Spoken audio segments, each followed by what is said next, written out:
But then I'm gonna. Yo, yo, yo. Welcome to episode number 17 of the Living for a Living podcast.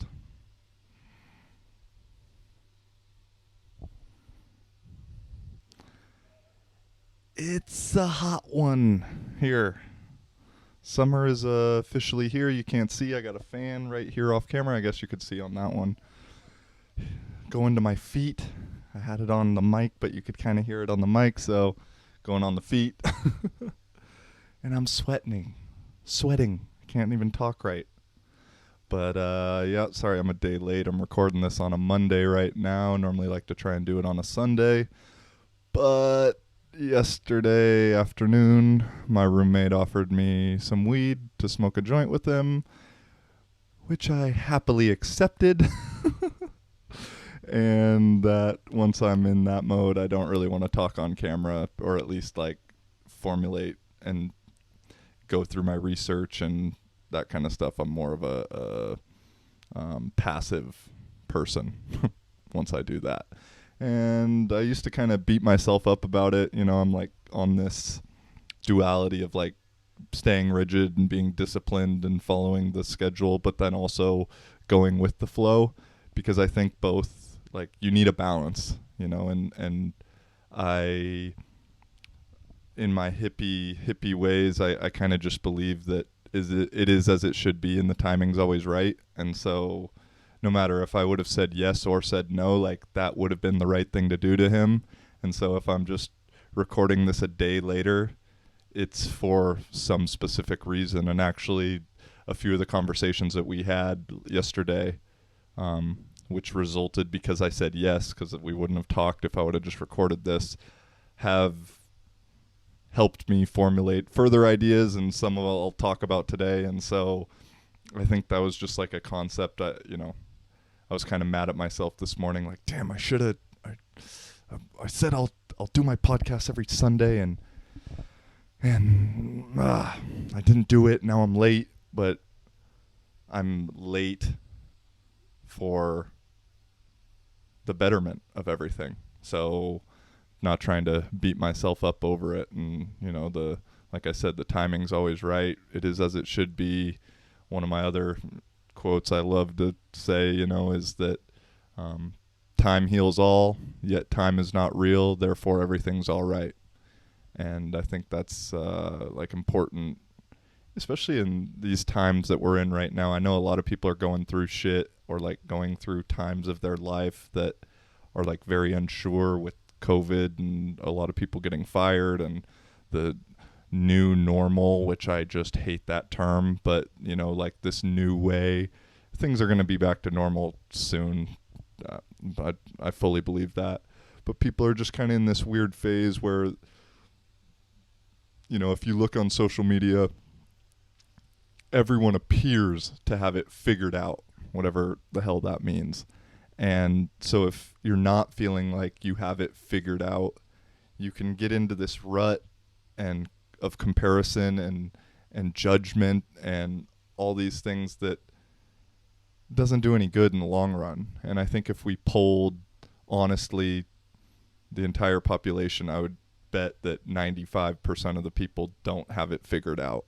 You know, even like myself, you know, I think I have a pretty good life, and I'm getting to do what I love, and I at times, more times than not, I would consider myself part of the 5% that has it figured out. You know, I get to play football for a living, the podcast stuff, the video creation, the vlog, working with other people, meeting other people, traveling, connecting, all these things. Like, it's what I want to be doing. But even in that sense, like, I wake up sometimes like, what the fuck am I doing with my life? You know?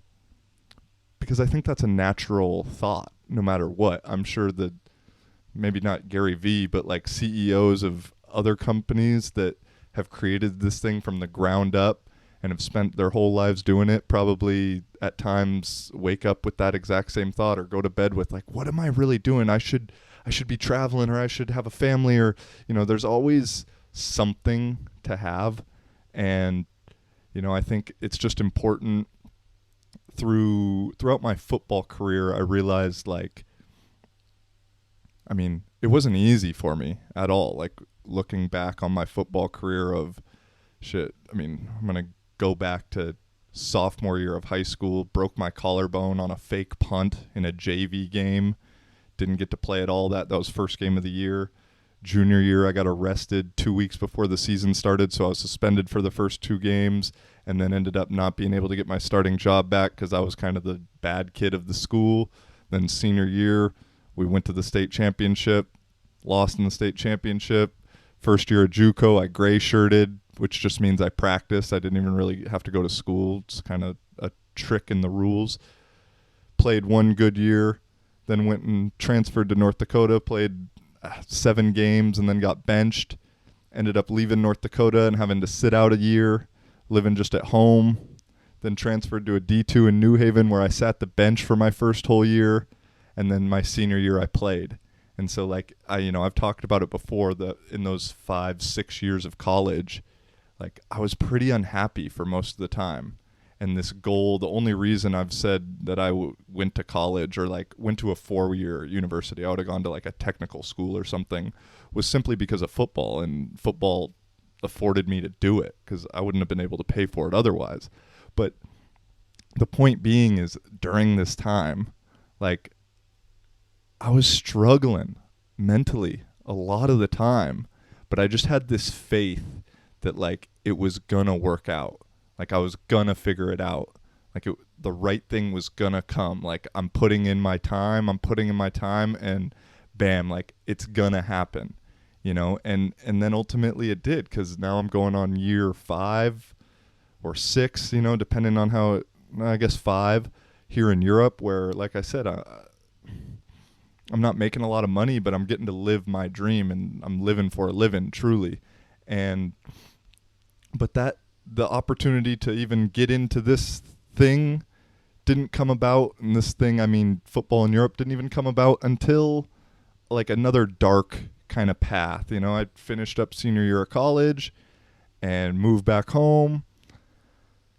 Was working a shitty job. Was working as a busboy at a restaurant, and then was also working at Uniqlo.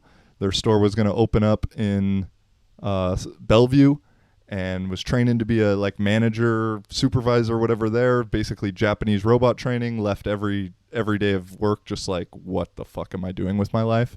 And then the busboy thing, I mean, that's not why you go to a private university and graduate with honors for, to be a busboy at some ale house in Seattle, getting bossed around by a guy who has just no common sense at all. And I just was in a bad place, and then combine that with a failing long-distance college relationship kind of thing that, I mean, at the time, for me, like, I really loved the girl, and we kind of thought possibly maybe move to Europe with me. I mean, this is like, it's crazy now looking back at it 5 years from 5 years in advance or back or whatever the hell. And then that blew up, long story short, and I was super hurt because of that. And it all just came to a head, and that's what got me to Portugal. I had other offers to go play in Germany, France, Austria for $1,000-$2,000 a month when you add everything together. And Portugal was literally like, we can get you flights and a place to live, and then other than that, we can't do anything. But you can leave next month rather than waiting 6 months to go to Germany. And I was like, yep, where do I sign? And because I knew I needed to get out of that spot. I needed to get out of the space that I was in. And so, I think this brings up 2 points for me, is like, sometimes if you are in that dark space, or like you feel like you're going a little crazy, and I'm not licensed psychologist or anything like that. I'm just speaking from my own experiences. Like, if you're in that space and you feel like it's gonna lead to a negative thing, I would say first, like, really try and get positive. Like, change whoever you're hanging out with, change whatever you're listening to, you're consuming, diet, but also like media wise. But if you still feel like, I just need to get out of here, do it.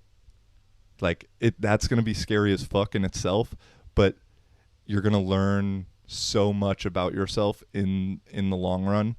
And again, just speaking from my own experience, moving to Lisbon turned out to literally be the best decision of my life.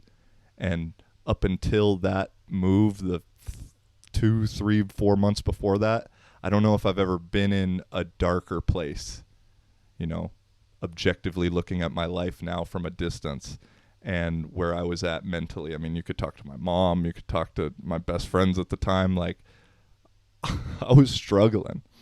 And so, no, I think that's just something to really keep in mind. And that leads me into the honest question of the day. Oh, sorry, I burped. But honest question of the day is, what is a dark time in your life that you didn't think you'd really be able to get through, that ultimately led to a decision or a changing of a path that turned out to be one of the biggest blessings of your life? You know, I use the moving to Portugal thing as my example. You know, I went from the darkest tunnel. I could just barely see a little light at the end, and then I finally got through to the end, and damn, it was a beautiful ass landscape when I got there. And so I'd just be curious to know, because I think right now a lot of people are going through stuff, and you know, the saying misery loves company, I really don't mean it in a negative way. You know, it gets said as a negative way, but we all just want to be able to relate to people. And so I don't know if you can drop in the comments or share this to somebody or whatever that, like, you might think's going through some shit. Like, I'd appreciate it. I think that other people seeing and hearing about others' problems can help them reflect and maybe think like, oh shit, I don't have it so bad. Or like, oh man, if they got through it, like, I can get through it. You know, it's like this, everybody wants to be a part of a group. You know, we grew evolutionary, yeah, speaking, like, we grew up in tribes. And so, like, you want to be a part of a tribe. And so, yeah, that's the honest question for today or for this week. Last week's honest question didn't get such great response. I mean, I didn't really expect it to. It was the first one I did, and it was kind of a divisive thing, and a lot of people don't want to speak out on politics now, especially if they like Trump or support Trump, because no matter what, you get viewed in this like negative light, you know.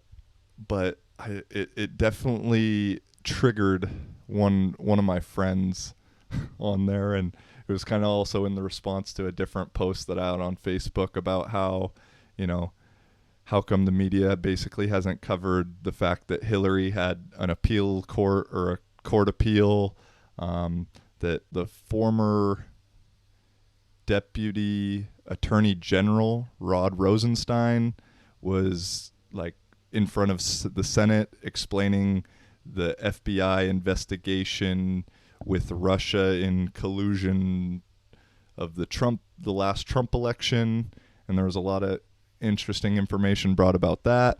And then also that some of Obama's top officials have been subpoenaed to go over some things regarding their time in power. And sorry, I'm all over the place with this one, but Facebook now has made that like a false, or some information is like false. It's like on the actual post, and then you have to click see photo to see it, and then you can see why it is like what's false.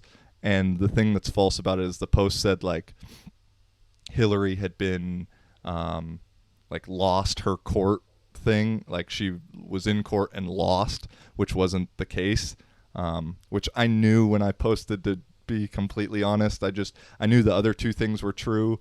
I just kind of want to like poke a little bit, because not a lot of people even know about that kind of stuff, and I guess nobody really listened. I don't know, but and so that gets me on two topics of Facebook censorship. Can be a little interesting because, you know, I just always wonder sometimes who is the gatekeeper of these things. And if it's a person, then that person naturally has bias and or can be influenced by outside factors. But then getting back to the triggering of the friend, and and it's just a friend I've known through friends of friends and met while traveling and had a beer here and there, and nothing like, a best friend or anything like that. And said, oh, I'm just confused. I wondered what happened to you and how you could be thinking some of these things. And I've seen your Instagram stories and blah, blah, blah. And it's like, I know occasionally an Instagram story might be on the alternative side or, non-mainstream side or whatever. And I just kind of laughed. I said, yeah, man, like, I miss you too. Like, I think we could still have a great time together and have a beer despite us maybe not agreeing on these one or two things, And it went back and forth, and it was, the thing that like bugged me, and I see this kind of a lot with the social justice warriors right now, is like he came at an angle of like, this comes from a place of concern, and like I really want to just help and understand and know, because of you're my friend. And it's like, okay. And I just laughed. I said, well, like, I'd love to discuss, don't get me wrong. I'd love to discuss what I'm thinking. I said, next time I'd appreciate you just messaging me this rather than coming at me with this like public, holier than thou, like self-empowering and slightly condescending way, at me. And, which I've gotten now from a couple friends that I realized that was cool that they did it like that. It just, at the time I took it in a bad way because that's the only thing they'd said to me in the last like 5 or 10 years. But it was nice that they came at it in a private space, and that actually shows that there was some genuine concern rather than just this like social justice warrior commenting stuff. And so we ended up messaging for a little bit, and I don't know if it's too important. And I got lectured on the fact I need to, check multiple sources, credible sources. And I laughed like, yeah, graduated with honors in communications. Like, the reason I'm so skeptical of the media is because of my education. And so, and that's another ironic thing, is one teacher who was probably most influential on me. We've stayed Facebook friends throughout the years, and I just see him becoming victim of the like mainstream media brainwashing and just like getting into like just the typical narrative, that the divisive narrative. And it's not my place at all, but I just want to be like, dude, don't you remember like the shit you taught? Like, the playbook. So why are you falling for the reverse? That's a kind of trick play in football for anybody who doesn't know. Yeah. But back to my friend and I, and we had a long conversation between the comments, and then he just messaged me and we talked, and kind of went back and forth, and he got to see some of my points, and I basically ended up just like typing out a lot of what I'd said in my last 2 podcasts. And he like used like a couple of the clips that I'd shared from the podcast as like reason or like things for why I don't know what I'm saying or something, or like using that as evidence against me.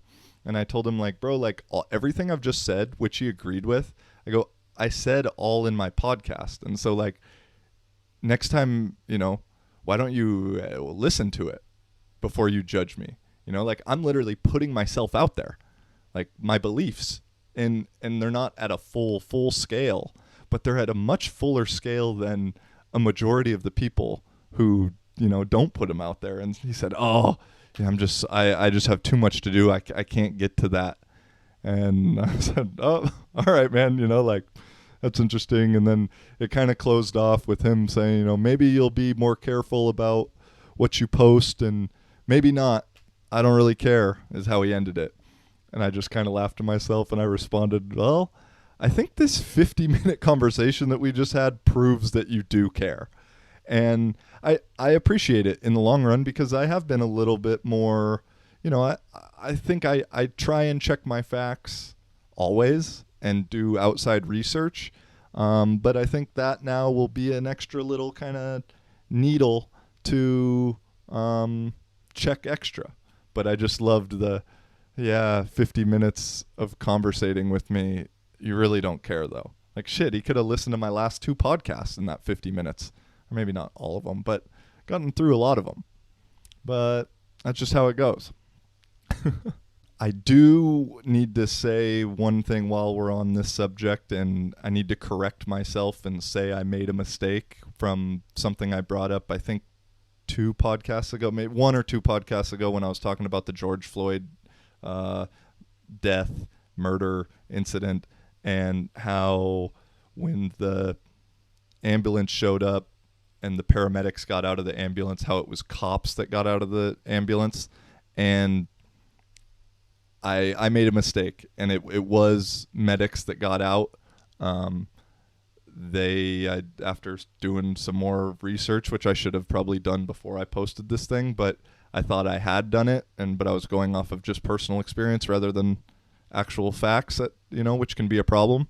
The medics, EMT, whatever, in Minneapolis, it's like very common for them to wear the like trooper beige, I'll call it. I think you know what I mean. Like the state troopers in Washington at least wear this beige color a lot.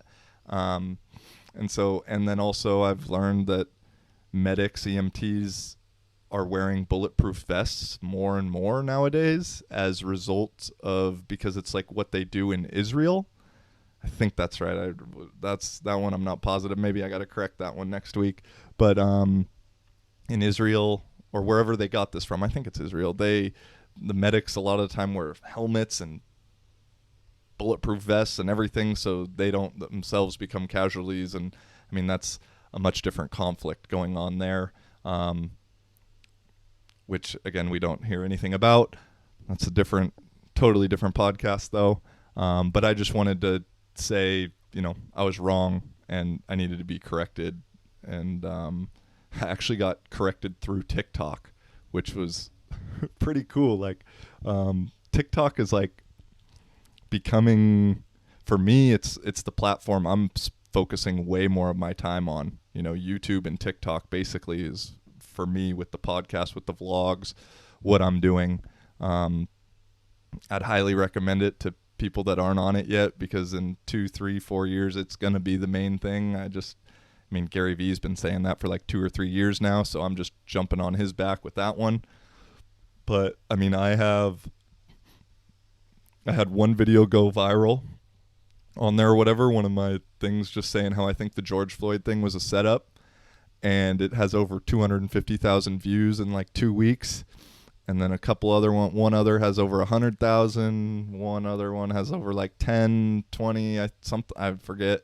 But I've literally gone from like 30 followers to 1,000 followers in just under 1,000 in 2 weeks, 3 weeks. Where, I'll have more followers. And that same thing happened to me with YouTube.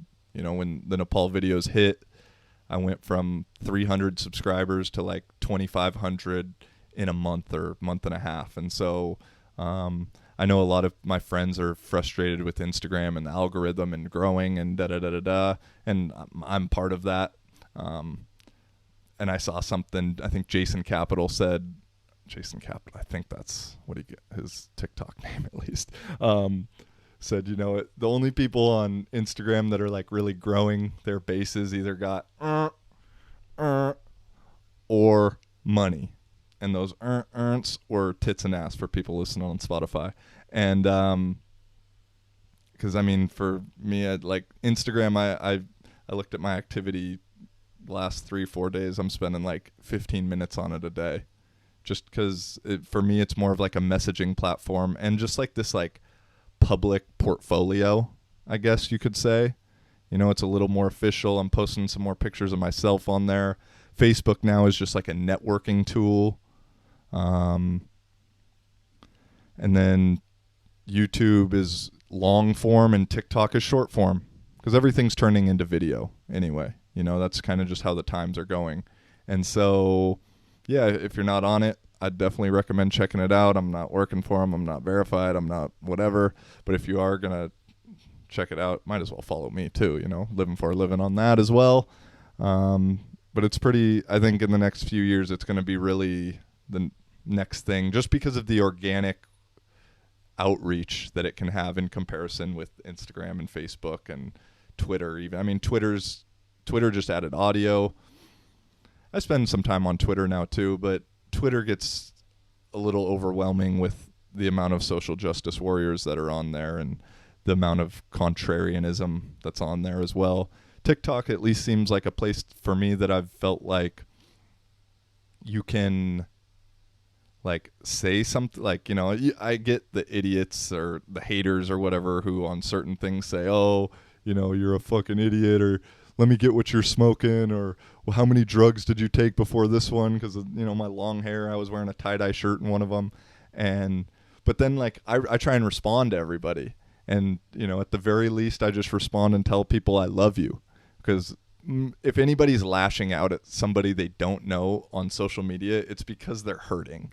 And so the very least, like, they get told I love you today. And the amount of times though that I tell someone I love you, or they say something about, oh, well, it's not like this, and or they ask a question, well, how would this happen, or why would this happen, and someone or me responds to that, like, it seems, or it appears that people are actually listening and actually engaging. And so that's like a cool thing. There's a character limit of like 120 characters per comment or something on it, which I think needs to change over time. But also at the same time, that's not the reason it's a platform, but who knows where it's going to go. Instagram started as just photographers taking pictures and putting little filters on it on your phone, So where it starts and where it can end up are totally two different things. And I'm just kind of in that boat right now that's doing it, and it's kind of fun. There's a lot of like useful and helpful information that's broken down, because it's minute maximum, broken down in the quickest way for you to understand and like regurgitate and memorize. From cooking to entrepreneurial stuff to like how to make videos for TikTok. Like, a reason why the one video I had blew up was I used this guy that I follow's strategy on, like, you zoom in and you do a couple jump cuts and you talk in a certain way and use your hands, and bam, and it worked. And I was like, oh shit. Well, thanks to, I forget what his name is, but thank you, bro. And but from all sorts of things, don't get me wrong, there's a lot of like hot girls dancing with their bellies showing and short shorts on, and I'm not gonna lie and say I don't watch any of those, but like, it's not all of that. And I think that's what attracted me to just be straight the fuck up. Like, that's what attracted me to it in the beginning. And like, everyone I followed for the most part was like some hot like 21-year-old girl that danced or whatever. But now, like, on my little following page, like, that comes up and I'm like, why am I following this person? And so I'm weeding that side out and just trying to get it more into a beneficial informational thing, because this social media stuff is a tool. It's a hammer. And so, I mean, if you use a hammer in the right way, like, you can build a house, but you can also kill yourself or kill someone else with a hammer if you use it the wrong way. So the social media stuff, you got to look at it just like that. That if you use it in the right way, you can build yourself up, and if you use it in the wrong way, you can tear yourself down. So that's kind of been where I'm at with the old social media platforms. And I kind of just brought it up about the girls dancing, and TikTok has like, it's kind of known right now as the young kid thing, and there's definitely underage girls and everything on it. And speaking of underage girls, that's a weird intro right now, I know, but stick with me, please. The whole Chris D'Elia thing, which I guess I'll say is the reason I start my podcast the way I do with like, welcome to episode number 17 or what, whatever, is because that's what he does on his. And I basically, for my podcast, I just steal all my favorite shit from all my favorite podcasts, whether it be Theo Vaughn this past weekend or King and the Sting or Delia's or Andrew Schultz. And I heard him say the exact same thing to Rogan about how he steals everything that they like and just copy it exactly because it works and it looks good, and they almost want the other person to recognize them and call them out for it, because then there's like this double publicity, and so but the Chris D'Elia thing, I was watching, I don't really watch Fighter and the Kid very much with Schaub and Brian, whatever his name is, and but they got on there, and Brian Callen, that's who, and Brian Callen, they're all comics together, if you don't know LA comics, and I mean, supposedly Chris D'Elia has got in trouble for soliciting nudes from underage girls. And first, I don't get what, maybe I think this is a great feeling that I have, but I don't understand the curiosity or the enjoyment out of young girls. The Epstein thing, that shit's fucking disgusting and creepy. But even D'Elia in this case, and we don't know if he's guilty or, you don't know. So a chick that's 17 can look 25 now, and so I'm not throwing him under the bus or anything. But normally, if it happens more than one time, it can be a pattern. I just don't get the infatuation or the curiosity with younger girls.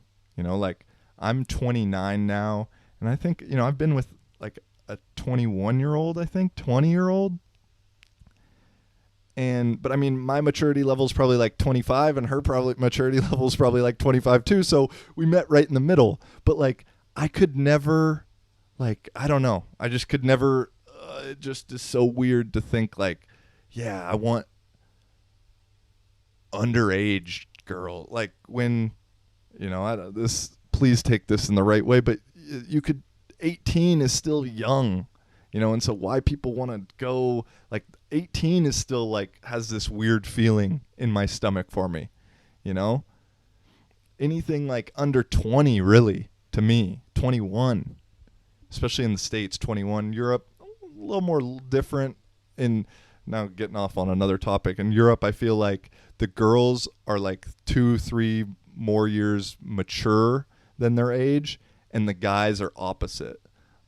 In Spain here, you'll meet dudes who you swear are 18, 19 years old, and then you find out they're 23, 24, and then you meet a girl that's 20, we'll just say 22, but the whole time you're thinking she's 26, 27. And it's this flip role. And I know, at least in Spain and Portugal specifically, the guys grow up, generally speaking, the guys grow up and their moms do everything for them. And you stay at home longer. And, so the guys are kind of taken care of for longer. Whereas the girls, they're still living at home, but they're having to help the mom take care of the brother or the dad or whatever, whether it be cooking, cleaning, washing, that kind of stuff. And so it's just different. I've talked with my girl who's Venezuelan and about the differences in our culture, and how, I, at 18 years old, me and my homie Jamal drove down to California. We moved to California together with no apartment set up. We had a couch ready for us. Shout out Big Chuck, Shane, and Willie D. We had 5 people sleeping in a 2-bedroom for about 3 weeks or so. And, but then we figured it out, and I'm signing, leases at 18, 19 with obviously my mom co-signing, but that's some real world grown up shit that we had to get through. And so compared to, the Latin or European communities where you stay living at home for longer, and then by the time, you don't move out until you get married. And so there's this difference in independence, and which can also affect maturity to a degree. Not at all times, because I think some of my friends are way more mature than me. But I think I'm probably more independent than they are. And so those aren't necessarily like correlating characteristics, but it's just an interesting thing I've realized throughout this time. And oh yeah, I was talking about Dalia though. And last part about it, I didn't want to spend too much time on this, but I was watching a clip from Fighter and the Kid, and Brian Callen and Brandon Schaub are talking about it. And I mean, Brian Callen, bro, chill the fuck out, bro. You're like coming. I had no idea.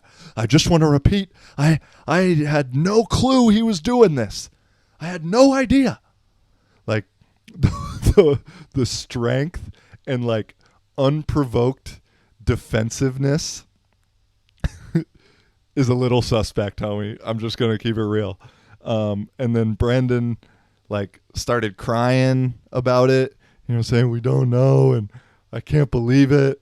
And I mean that seemed true to me. It just seemed all a little Hollywood, fellas. So I know they'll never see this, but it would be funny as hell if they did saw it and then started hating on me, and then all your fans started liking my stuff. So yeah, seemed pretty suspect, fellas. I don't know how you can claim to. If you're a friend with someone and maybe they don't hang out on the weekend, I don't know what it all is. But if you're with and around someone for a long time and someone you call a really good friend, like, and there's exceptions to every rule, like, I think you're going to know, or like something's been brought up about it. I mean, Theo Vaughn is on probably 2 occasions, one that I can think of for sure, 2, I think, talked about how, like, he's joking, but all jokes have a hint of truth to them, about how, Chris is buying blood on the black web, and how, if he was gonna, he said something like, if he was gonna like rob Chris, he would like just pretend to be an underage girl to like get into his house or something. Like, he said something that, looking back now, like he knew, and so that's why I say the Schaub and Callen thing's a little suspect, with like, we didn't know, and the tears and stuff like that. I don't know. I know for me, if I'm hanging out with someone frequently, like, I know what they're into, but that's just me. And so maybe it's different out there.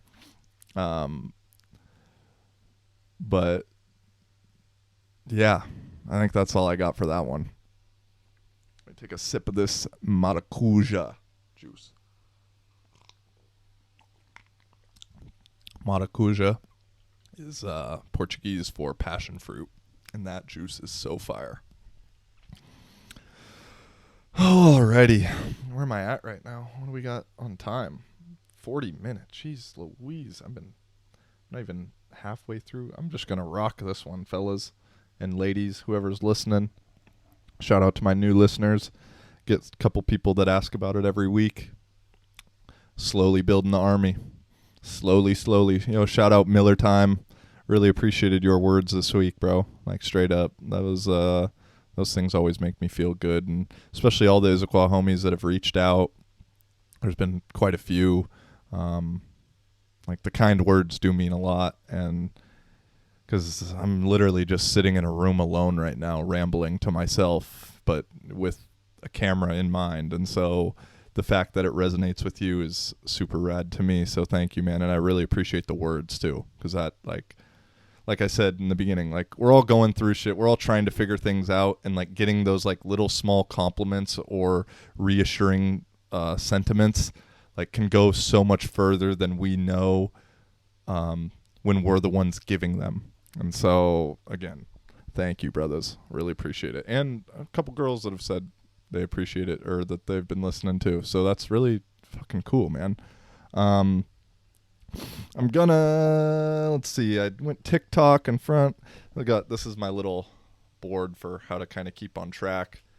And then I also have a thing on the computer that I kind of type up before. But, yeah, I guess switching subjects in a way, just with the political correctness of everything going on. And it's just, to me, it's just exposed so much hypocrisy on both sides, right or left, up, down, police, non-police, black, white. Like, it's just American, non-American. Like, there's so much hypocrisy.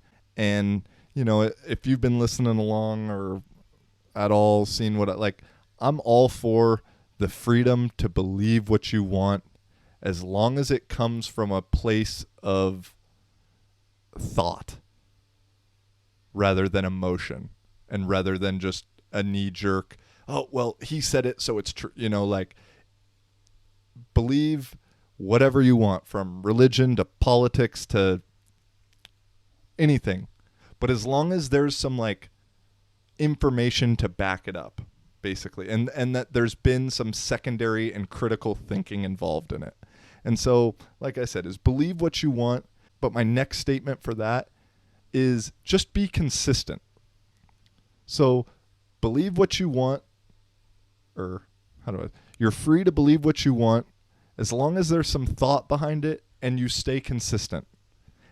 And that sounds like common sense when I say it out loud, but it's not common at all anymore.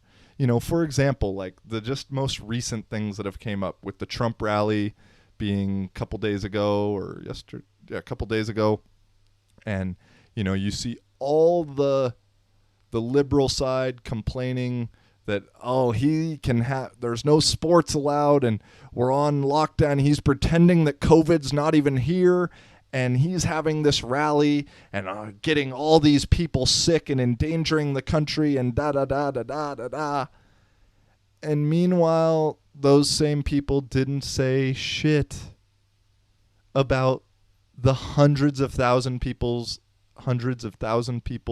gathering for the protests that took place for 2 weeks straight, And so, but then it also goes both ways. And the same, Trump supporter who's condemning the people protesting for whatever reason, or then also going out to the rally, kind of a different thing, because the liberals in this case are using COVID as the example. But it goes both ways with everything. It really does.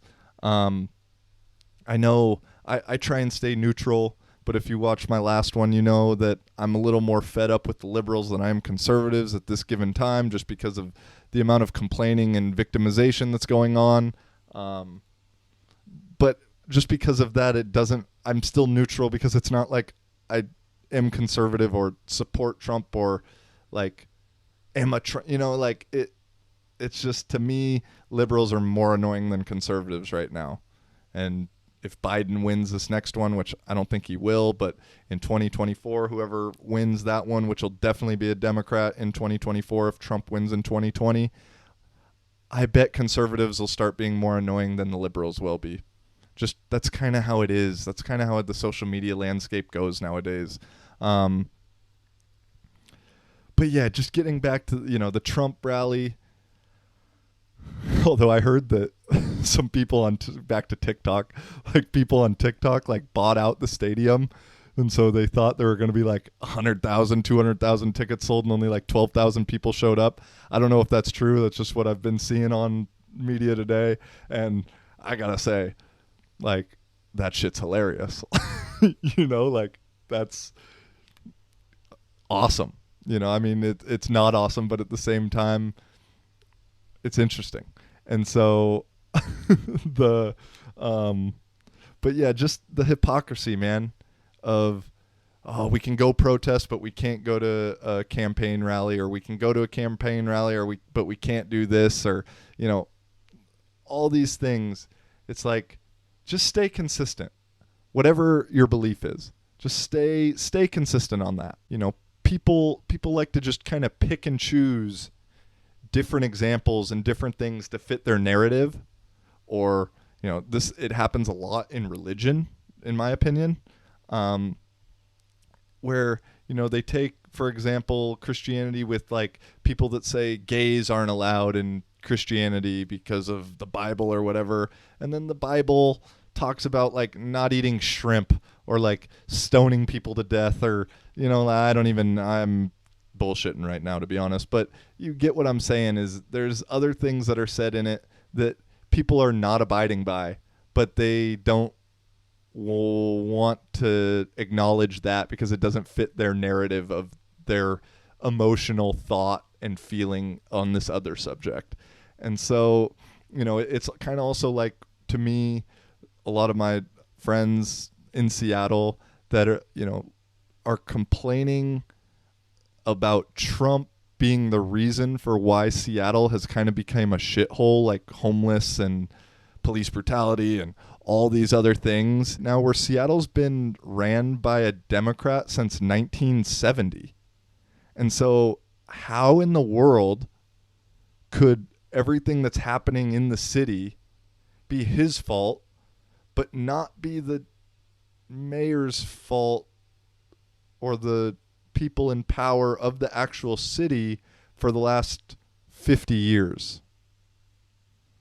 And to get on that little roll, like the top 3 most dangerous cities, or actually 4, St. Louis, Detroit, Baltimore, Chicago, have all been ran by Democratic mayors since, like, I think Chicago is like 31. St. Louis is 46. Here, let me look it up. Right here. St. Louis is 45, Detroit is 62, and Baltimore is 67. So these cities have been ran by Democrats. Not their entire existence, but in the recent past. So I just don't get how, like, if we're being objective, how could the president, who's only been in power for 4 years, be responsible for fucking everything up for a city that's been around much longer than 4 years and been in charge by Democrats for 90 to 50 years? It just doesn't logically make sense to me. And so I think we need to recognize that, and we need to talk about these things. But that goes further, for everybody who's all for defunding the police, which, don't get me wrong, I think that money needs to be looked at and could very well be allocated in a much more useful way, because seeing some of those budgets, New York City, even Seattle, in comparison with what the other like sectors are making, or what, I don't know if I'm using the right terminology, it's kind of astounding. And I don't know, I think we could, in my opinion, I think we could do with less police, but let's get the elite motherfuckers who know what they're doing. Because we've all, maybe not all of us, but myself, I've been around someone who I would say is like, that's who I want defending me. Like, that's a good fucking cop. He respectful, like in shape, and like real. And then you've also been around the ones who, like, you wouldn't want around. And so, like, let's trim the fucking fat and keep the elite motherfuckers. Let's pay them a little bit more. Let's let them help the system. And, I think it could, I don't know. I'm not the president, but that's just what I'd do. But anyway, back to the point being, these people that want to just defund the police and think like electing Joe Biden is going to be the answer to that, when Joe Biden literally wrote the 1994 Crime Law Act. Like, he wrote it. He bragged about it in his 2008 presidential campaign as like the Biden crime laws.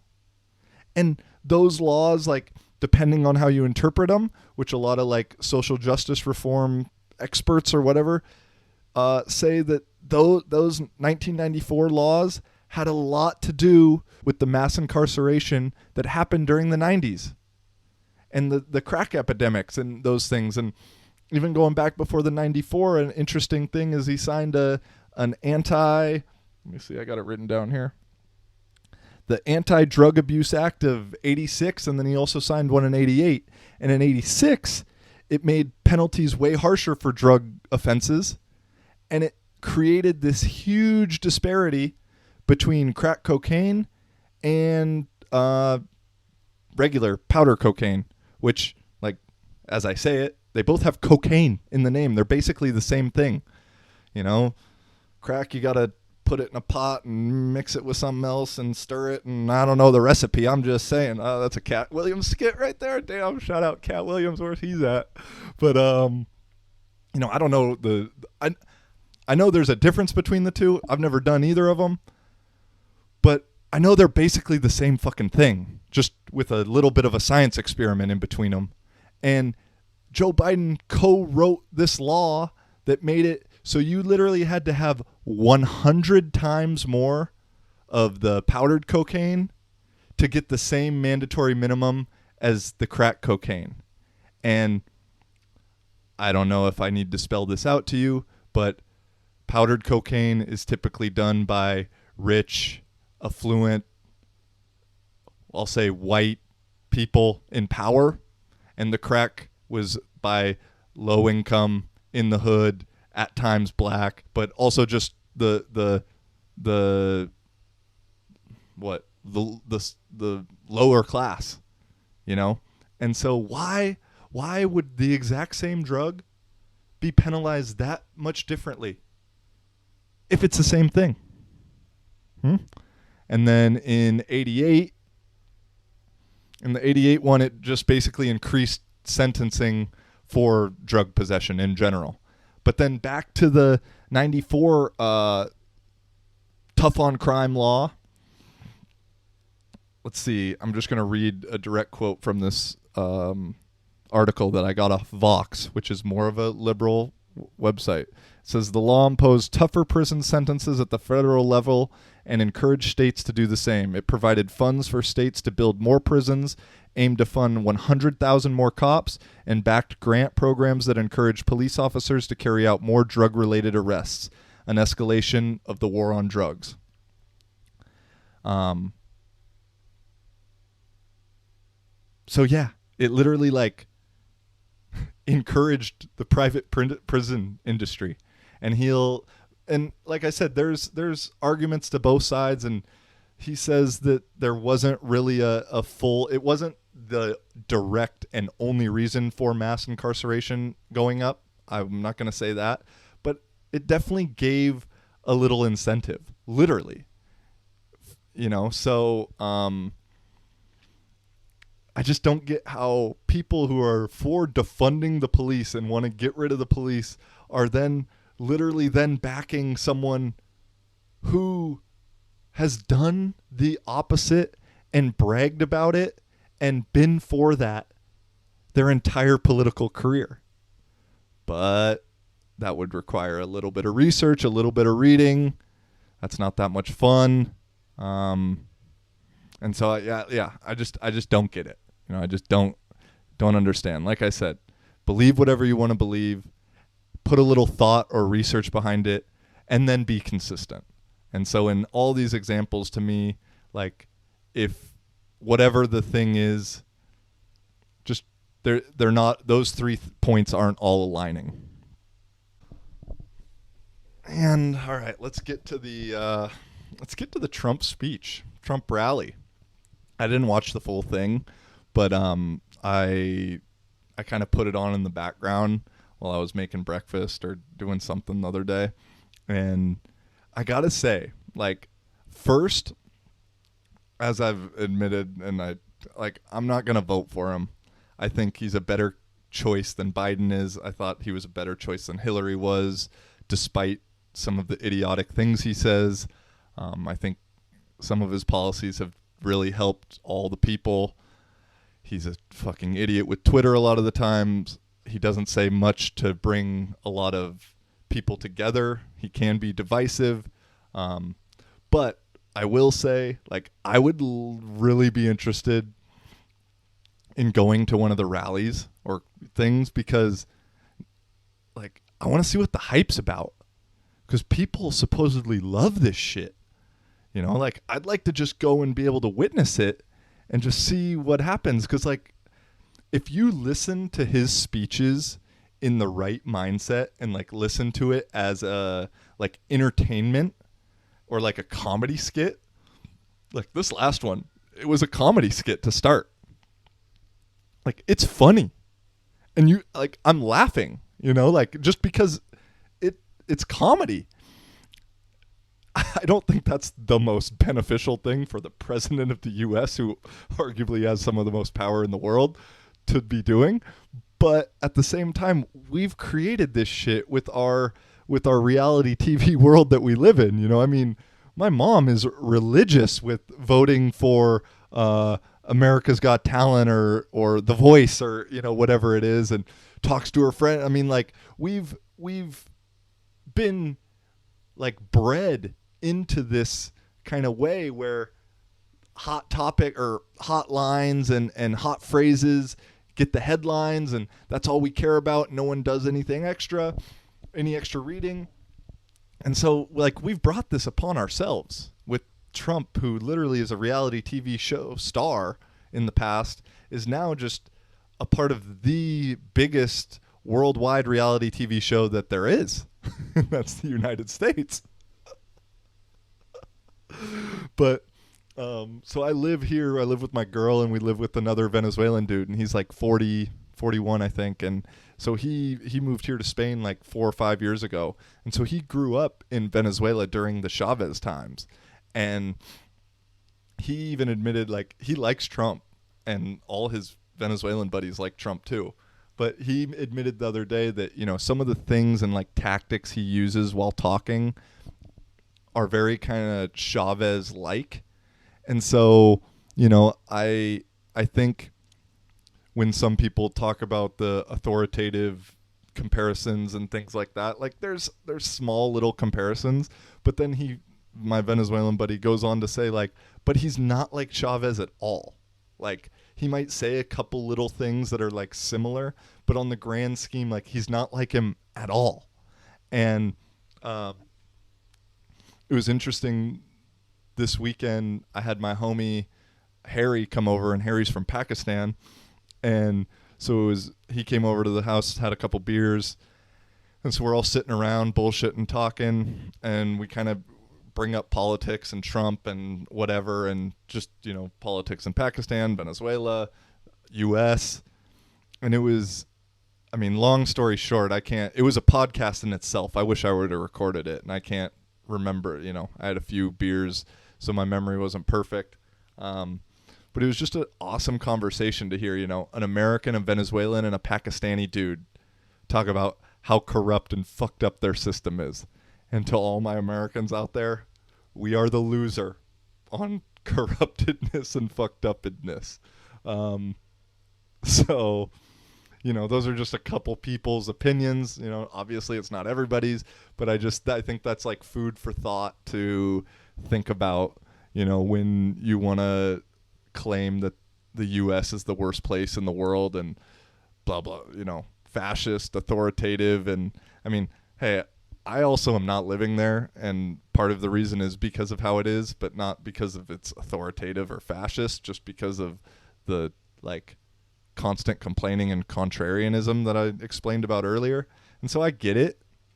But I'm also kind of like, I feel I'm one of those people who complained about it and then was like, okay, I'm going to figure out a way so I'm not here, rather than 95% of the people who complain about the shit and then just stay in the exact same situation just because people like to have something to complain about. I get it.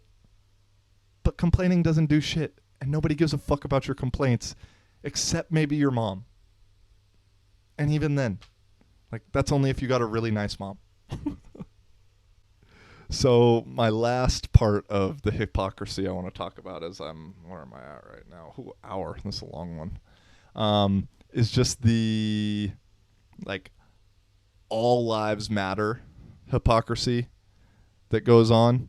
And it really, I think it needs to be changed to, like, if we're, like I said, if we're going to be consistent and factual or whatever, like, I might be able to get behind it. I won't. But if it was changed to all American lives matter, because those people that are saying all lives matter, they don't give a fuck about the people in Yemen that are going through one of the worst starvation crises in the world right now. I'm not going to sit up on a platform and pretend like I'm donating or sending food there either, but I'm also not proclaiming that all lives matter, you know, or, you know, for those same people don't care about the 4.3 million people that have already died this year from starvation, or the thousands, probably hundreds of thousands that have died as casualties to bombings and wars over the last 20 years that we've just fought in for oil and money and poppy fields. So, like I said, I could maybe, if I wish All Lives Matter group would at least just like keep it real and say like we just care about all American lives that agree with us matter. You know? But yeah, that's just what I got on that one. Something to think about if you're in that group. I hope you don't get your feelings hurt too bad from that one. And on the last, to end it on a little bit lighter of a note, is me and my girl have been watching Modern Family. I mean, I've been watching Modern Family like my whole life. Get back home. When I'm back home in the States, go to old FX and see a Modern Family marathon, and you know what you're doing for the day. But me and my girl started watching it together maybe like last month or so. Yeah. And it's funny, between every couple on the show, you know, Phil and his wife, Jay and Gloria, Cam and Mitch, like me and her have like, I'm one of them and she's the other one. Like I'm Phil, and what the hell's the mom's name? Phil and Claire. She's Claire. I'm Jay. She's Gloria. I mean, that one kind of makes the most sense too. Like, I'm kind of like a old man on the inside, old American guy with like the hot Latin wife. I'll take that one, you know? Oh, she's not my wife. I can edit that part out, I think. And then Cam and Mitch. Cam and Mitch is an interesting one because we're kind of fluid with that one. It's like Cam and I have some similarities with certain things. Like he coaches football and he's kind of harder on the guys at times. But then I'm more Mitch with like the like logical, like kind of rigidness. And like she's more Cam with like the all over the place, but then can also be like really worrying like Mitch can. So that one like changes bit by bit. But dude, it's funny and it's like way more fun to watch the episode now that, you know, we've realized this over a few episodes and we've kind of connected our dots with different hypotheses, and no, it's not that serious, but and so it's really fun to watch when you can really relate to multiple characters and you consider multiple characters like you, because then when they're together in the same scene, it's like you're talking to yourself in this weird way. And so as crazy as this sounds, like I feel like I've learned something about myself through conversations in Modern Family, just because of what lens I'm looking at the show with. And I think I'd like to try and apply that to other parts, you know, because we're watching it just to like relax and disconnect really. But at the same time, I'm able to gain something out of it, and her as well. So yeah, I think that's where we need to wrap it up. 1:10, edited down, probably an hour. Ooh, I hope. Or shit, I hope not. Whatever. It is as it should be. The timing's always right, motherfucker. Alrighty. We're going to hop off. As always, thank you for tuning in. Thank you for the continued support. Thank you for listening. Thank you for your attention. I hope you have a wonderful day, no matter what. All right? Until next time, peace and much love. Let my guy Colin take us out.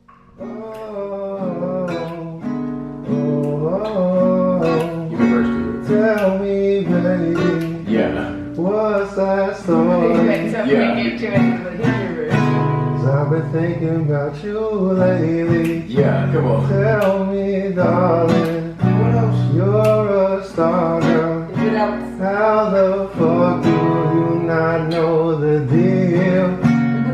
I've been thinking about you lately, and What it's else? got me going crazy. What else? I'm playing for you, baby. Listen up, listen up. Got me thinking about you, baby. And it's happening all the time. So I'm playing for you, darling. Listen up, listen up. Listen up.